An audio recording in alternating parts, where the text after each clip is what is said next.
Te venderam a ideia de que não precisa de gramática para aprender um idioma novo. E tu acreditou? Tem gente por aí dizendo que aprendeu o idioma só ouvindo música e assistindo YouTube. Mas não é bem assim. Estudar não precisa ser algo chato. Mas sem esforço é impossível aprender algo novo. E é aí que muita gente acaba se tornando uma pessoa medíocre. E acreditem, eu tenho propriedade no que eu tô falando.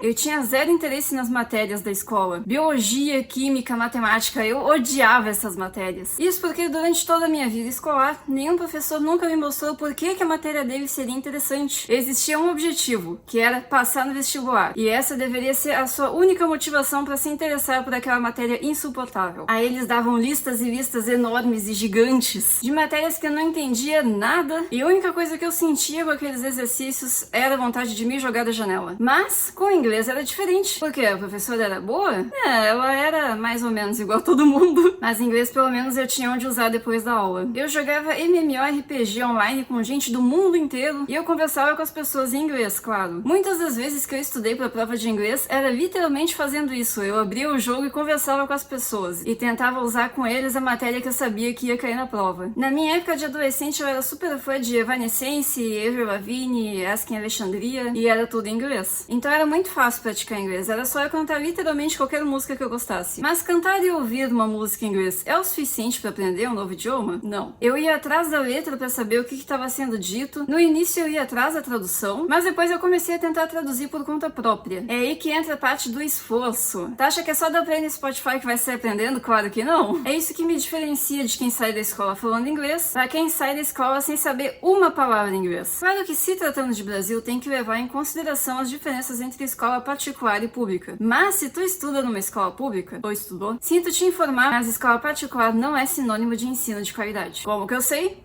Eu estudei numa. Vários colegas meus se formaram sem nem saber o verbo to be, enquanto eu me formei sem nem saber o básico de biologia. Se não fosse a clássica piada do aprender por osmose, nem isso eu saberia. E hoje eu falo quase 10 idiomas e ainda sei pilotar avião. A Liege do passado está chocada. Mas por que eu comentei o meu histórico escolar se o vídeo não tem nada a ver com isso? É porque se tem uma coisa que eu aprendi com a escola, e talvez tenha sido a única coisa que eu aprendi, é que não tem como aprender alguma coisa se tu não tiver interesse por aquilo. Por isso que muita gente diz que lista de exercícios, livros didáticos e até mesmo escola de idiomas não funciona. E de fato, se tu vê aquilo apenas como uma matéria a ser concluída, a ser marcado check, realmente fica muito mais difícil. Por isso que aprender com YouTube, Netflix e música é muito mais efetivo. Mas tem método certo pra fazer isso. Tem gente que acha que é só colocar um vídeo de fundo e lavar a louça que em 3 meses tu tá fluente. Esse é um dos principais motivos de muita gente entender um idioma, mas não consegue falar. Claro, né? Tu nunca tentou falar e fica difícil mesmo. Mas eu entendo vocês. Eu sou literalmente a poliglota introvertida. Eu entendo como é evitar o contato com seres humanos. Mas aí eu falo sozinha, eu canto as músicas que eu gosto, eu fico recitando cena das séries que eu gosto, os meus vizinhos têm que ficar me ouvindo às 10 da noite e eu gritando You can't conceive what I'm capable of. Ninguém mandou morar no mesmo prédio que eu. E outra coisa, aprender gramática é essencial. Se não é capaz de tu aprender alguma coisa errada e ninguém nunca te corrigir. Tem uma música que eu gosto muito que a guria fala She don't. Me dá uma agonia desgraçada. Mas ela é estadunidense, né? Seria o equivalente a eu falar nós vai. Eu sendo fluente, né, em português, faz sentido. Ela sendo estadunidense faz sentido. Mas uma pessoa que já fala idioma meia boca metendo um she don't, desculpa, é ridículo. Resumo, ache um conteúdo que tu goste e use ele pra aprender. Estudar pode sim ser divertido, mas não existe método que funcione sem esforço. O único jeito de aprender um idioma de verdade é interagindo com ele. Dá like nesse vídeo e compartilha ele com o maior número de pessoas possíveis, por favor. Obrigada.